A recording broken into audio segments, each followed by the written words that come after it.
vezes não entendem, né? Quem tem um filho típico, né, não entende. Porque esse é o termo desse período Isso, de... o luto, porque na verdade, eu digo assim, vou falar por mim, né, pela minha experiência. O João Miguel foi bem precoce, então eu sou técnica de enfermagem, o pai dele enfermeiro, e também não aceitava, porque eu queria inventar a doença para o menino. Aí você gosta de inventar problema, Aí, da mesma forma, se mordia, se batia, gritava, qualquer lugar que levava barulhento, ele fazia de tudo para dormir, se ele não pudesse ir embora, e porque ele também não ficava. Então era tudo assim, muito difícil. E mesmo assim a gente não conseguia fazer um tratamento, porque o pai dizia que não era autismo, que era coisa minha, que eu inventava. A gente tem essa mania de falar. Que era bobeira. E foi quando eu comecei a perceber que era muito forte. Falei, gente, tem alguma coisa realmente de errado, vamos procurar uma ajuda. Levei no neuro, aí foi onde ele começou o tratamento. E quando chegou o diagnóstico, ele tinha 6 anos, foi muito difícil, porque mesmo eu buscando o diagnóstico, receber foi muito difícil. Eu chorei uns 3 dias de chorar, de externar mesmo o choro, porque como se tivesse a partir daquele ponto. O João Miguel, que nasceu, né, no dia 27 de setembro, que ele nasceu, ele, pra mim, naquele período ele morreu. Aquela criança que nasceu de mim morreu. Então, assim, tava renascendo tanto um João Miguel quanto uma Letícia. Então foi muito, muito difícil, porque as pessoas também não te entendem. Então, assim, eu não sabia o que fazer. Eu era uma que convivia e falava assim, mas o que o João Miguel tem? Ele tá diferente. Isso. Sem fazer nenhum tipo de julgamento. Seu marido... Imagina as pessoas. E assim, e foi uma fase de adaptação, né? Porque assim, eu não enxergava na forma assim, meu filho não vai casar, meu filho não vai estudar. Eu não pensava dessa forma, eu pensava assim, como que eu vou ajudar meu filho a partir de agora? Porque graças a Deus tem uma Estéia agora há 6 anos. Na minha época não tinha. A gente não tinha apoio, a gente não tinha informação, a gente não tinha outras mães que falavam. Pelo contrário, as mães se negavam. E quando eu chegava a falar, eu queria ser igual a você, porque eu não quero receber o diagnóstico porque eu não estou preparada. Eu não quero receber. Então, assim, eu acho que isso atrasa, né? A gente, por amor, por ser mãe, quanto mais cedo você diagnosticar, quanto mais cedo você procurar ajuda, nem que venha o tratamento da mãe primeiro, antes de começar do filho. Hoje temos essa rede de apoio, graças a Deus tem aumentado e quero que aumente mesmo, porque o intuito é crescer e aparecer, que venham as informações para não ocorrer outros erros, como ocorreu do símbolo, como das mães se suicidando por conta da dificuldade, da sobrecarga. Só esse... É o estresse pós-guerra. Pela própria sociedade, né, quando a criança vê que ela é acolhida, então gera aí já uma mudança de comportamento, né, e associada também a todos os tratamentos multidisciplinares. Então, assim, nessa questão entra os nossos eventos, porque é uma forma, né, de ganhar reconhecimento, né, de ganhar apoio de outras pessoas, de trazer novas mães, novos pais, novas famílias também para estar participando com a gente. E tudo isso aí já gera toda uma situação aí para a criança, né? Nosso evento é bem bacana, porque a gente vê assim a criança, a gente deixa eles serem quem realmente eles são, sabe? E a gente consegue ver a felicidade no rosto. E isso aí gera em casa um comportamento assim bem diferenciado, sabe? A gente consegue ver a criança mais calma, mais feliz, porque realmente a aceitação é a base aí, o fundamento de tudo. E nossos eventos geralmente eles são adaptados. Então, o som, os estímulos sensoriais, então eles vêm, né, tudo adaptado para eles. Então, se a gente vê que tem algum que está se incomodando mais com o som, a gente abaixa, ou tira mesmo, fica só aquele som ambiente, né? Adequada aos casos. Para eles. O autista ele é incluído com pessoas com deficiência, né? Então a lei englobava tudo. Só que viu-se que o autismo em si, ele tem umas características peculiares que não dá para generalizar.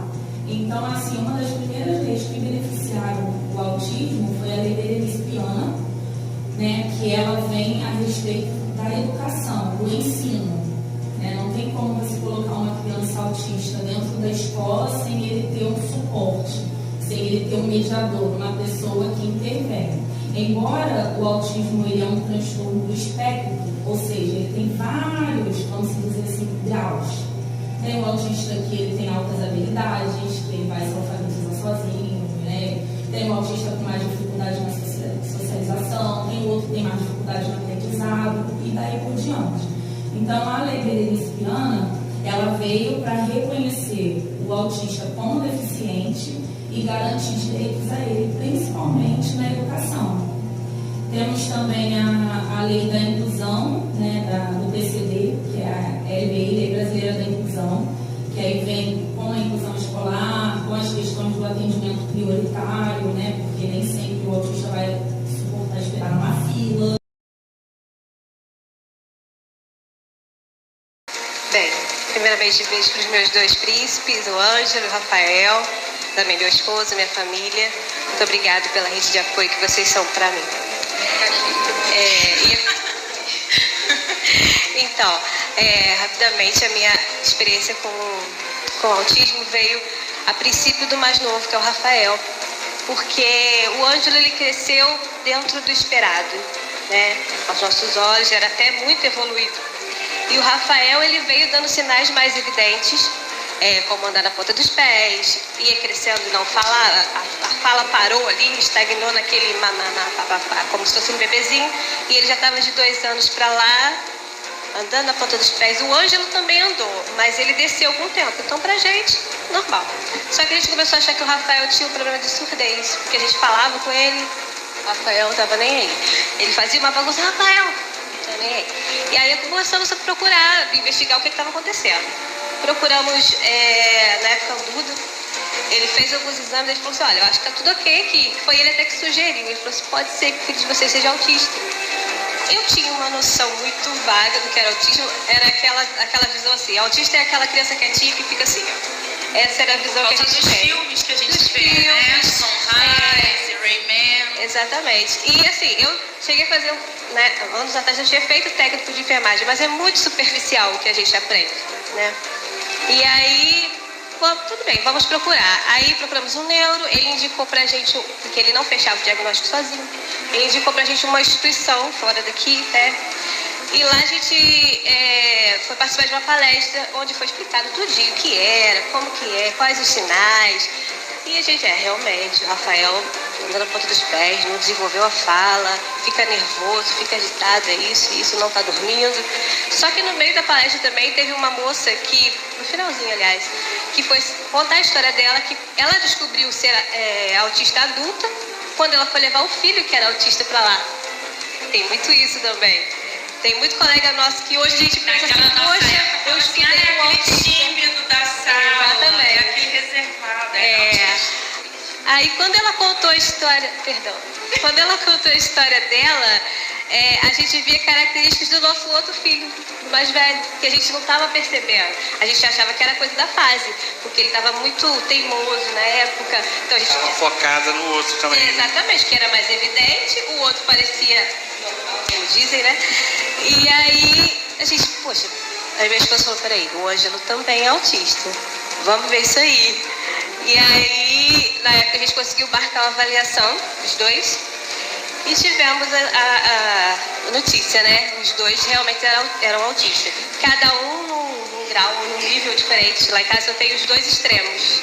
Eu tenho o nível 1 de suporte e tenho o nível 3. Né? O 1 é aquele que ele vai bem, ele vai acompanhar o ensino regular. Ele até tem um mediador, que é o tio Adriano.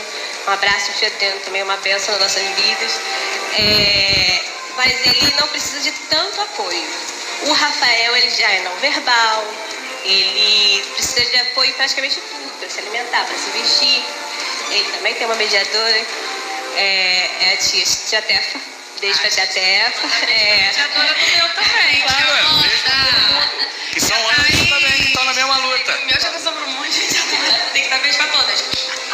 Então, assim, é realmente uma luta muito grande, como a Michelle está falando, questão financeira, terapias, cada um precisa de terapias diferenciadas, algumas vão ser as mesmas, mas tem que ter essa diferença aí, e a gente não encontra muitas delas na rede pública, praticamente quase. E é mais ou menos isso aí. Graças à rede de apoio da família, eu acho que a gente não teve muito essa questão do luto, graças a Deus, nesse ponto. A gente via que tinha algo diferente, a gente precisava saber o que era. Muito assim, isso veio muito também do meu esposo, ele, o que é? É autismo, o que tem que fazer? Tem que fazer terapia, essa. Olha, não dá pra fazer tudo, né? Não tem condições de fazer tudo, mas vamos correr atrás de tudo que a gente puder fazer. A gente faz para poder estar auxiliando, para poder estar auxiliando no desenvolvimento das crianças.